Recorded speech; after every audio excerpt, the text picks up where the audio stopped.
ആദില പറഞ്ഞ കാര്യങ്ങൾ അനുമോളും റെനയും ചെയ്തില്ലെന്നും പറഞ്ഞിട്ട് ഇവരെ രണ്ടുപേരെയും നിർത്തി ആദില പറയുന്ന കണക്കുള്ള ആക്ടിങ് ചെയ്യിക്കാനായിട്ട് പിടിച്ചു നിർത്തിയൊക്കെയാണ്. ആദിലയും ആര്യനും ജിസേലും കൂടിയാണ് ഇത് എല്ലാം പറഞ്ഞിട്ട് ചിരിക്കുകയും ചെയ്യുന്നുണ്ട്, ഇവരെ കൊണ്ട് ചെയ്യിപ്പിക്കുകയും ചെയ്യുകയാണ്. ആദില പറയുന്ന അതേ കണക്കനുസരിക്കണമെന്നാണ് ആദിലയുടെ റൂള്. രണ്ടുപേരും കൂട്ടായിട്ട് കൈ ഇങ്ങനെ കോർത്ത് പിടിച്ചിട്ട് തിരിഞ്ഞും മുന്നോട്ട് നിന്നും പിന്നോട്ട് നിന്നും ഇത് കാണിക്കണം. വാ കൊണ്ട് ഓരോ സൗണ്ട് ഉണ്ടാക്കണം. അതാണ് ഇവരോട് പറഞ്ഞേക്കുന്നത്. ഇവരത് കറക്റ്റായിട്ട് ചെയ്യുന്നുണ്ട് രണ്ടുപേരും. എന്നിട്ട് ഇവർ പറയുന്നുണ്ട്, മാഡം ഇങ്ങനെയൊക്കെ ഞങ്ങളെ കൊണ്ട് ചെയ്യിക്കുന്നത് എന്തിനാണ്? അപ്പോൾ ആര്യനും പറയണം, മാഡം പറഞ്ഞു കഴിഞ്ഞാൽ കേൾക്കണം, ഓണറുടെ മകളാണ്, അതുകൊണ്ട് നിങ്ങൾ ചെയ്തേ പറ്റത്തുള്ളൂ. റെന പറയുന്നുണ്ട്, ഞാൻ മാഡത്തിനോട് സഹകരിക്കാം, പക്ഷേ മാഡത്തിൻ്റെ ഫ്രണ്ടിനോട് ഞാൻ സഹകരിക്കത്തില്ല. എന്നെ പേഴ്സണലി അയാൾ ഒരുപാട് തളർത്താൻ നോക്കി, അതുകൊണ്ട് അയാൾ പറയുന്നതൊന്നും ഞാൻ കേൾക്കത്തില്ല, ഞാൻ മാഡത്തിന് വേണ്ടി എന്തും ചെയ്യാൻ അനുസരിക്കാൻ ഞാൻ തയ്യാറാണെന്ന് റെന പറയുന്നുണ്ട്. അപ്പം ആദില പറയാം, എനിക്ക് നിങ്ങളുടെ പേഴ്സണൽ കാര്യങ്ങളൊന്നുമല്ല കേൾക്കേണ്ടത്, ഞാൻ പറഞ്ഞ് നിങ്ങളങ്ങോട്ട് അനുസരിച്ചാൽ മതി.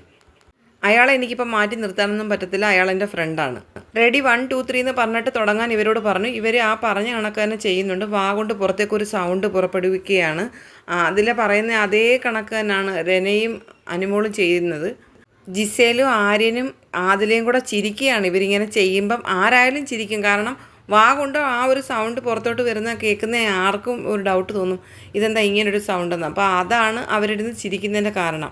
ആര്യം പറയുന്നുണ്ട്, ഇത് വളരെ എൻജോയ്മെൻ്റ് ആയിട്ടുള്ളൊരു പരിപാടിയാണ്, നല്ല രസമുണ്ട്. അതിൽ പറയുന്നുണ്ട്, ഈ സെയിം സാധനം ഭയങ്കര സ്പീഡിൽ ചെയ്യണം, റിപ്പീറ്റ് ചെയ്യണം എന്ന് പറയുന്നുണ്ട്. അപ്പോൾ അവർ വീണ്ടും അതേ കണക്ക് അതിൽ പറഞ്ഞ കണക്ക് തന്നെ അനുമോളും റെനയും ചെയ്യുകയാണ്. ഇപ്പം ഞാൻ ഈ പഠിപ്പിച്ച് തന്നത് അവിടെ ഷിയ സാർ ഇരിപ്പുണ്ട്, ആ സാറിൻ്റെ അടുത്ത് പോയി പെർഫോമൻസ് ചെയ്യണം എന്ന് പറഞ്ഞിട്ട് ഞാൻ കൂടെ വരാമെന്ന് പറഞ്ഞ് അതിൽ അവരെയുമായിട്ട് ഷിയാസ് കരീമിൻ്റെ അടുത്തേക്ക് പോവുകയാണ്.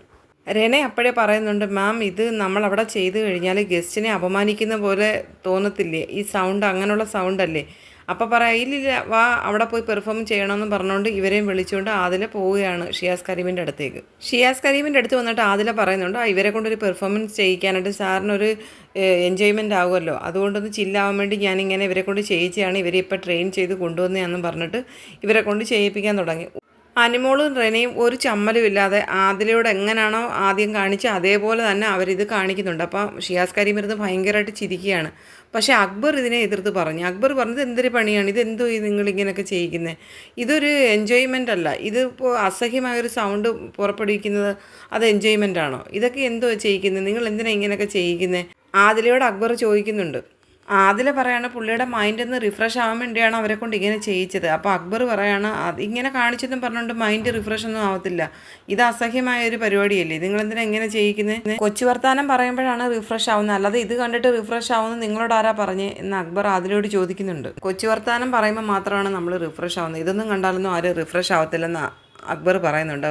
ഉടനെ ആദില പറയാം, എന്നാൽ നമുക്ക് ഇവരെ കൊണ്ട് വേറെ പെർഫോമൻസ് ചെയ്യിക്കാം, അവരെ വിളിക്കട്ടോ. അന്നേരം ഉടനെ അക്ബർ പറഞ്ഞു, വേണ്ട, ഇനി അവരെ ഈ ഭാഗത്തേക്ക് വിളിക്കണ്ട, ഇത് തന്നെ നമുക്ക് ഭയങ്കര അസഹ്യമായിട്ട് തോന്നി, ഇനി ഒരു കാരണവശാലും അവരെ വിളിക്കുകയും വേണ്ട, ഇത് എൻ്റർടൈനർ അല്ലല്ലോ, ഇത് ഗസ്റ്റിനെ അവമാനിക്കുന്ന പോലെയുണ്ട് ഇപ്പോൾ ഈ സൗണ്ട്, അതുകൊണ്ട് ഇതൊന്നും അത്ര ശരിയുള്ള കാര്യമല്ലെന്ന് അക്ബർ പറയുന്നു. ഈ ഒരു ടാസ്ക് തുടങ്ങിയണക്കെ ആദിലയും ആര്യനും അനുമോളുടെ പിന്നാലെ കൂടിയിട്ട് അനുമോളെ കളിയാക്കാൻ മാത്രമാണ് അവർ ഈ ടാസ്ക് ചെയ്യുന്നത്.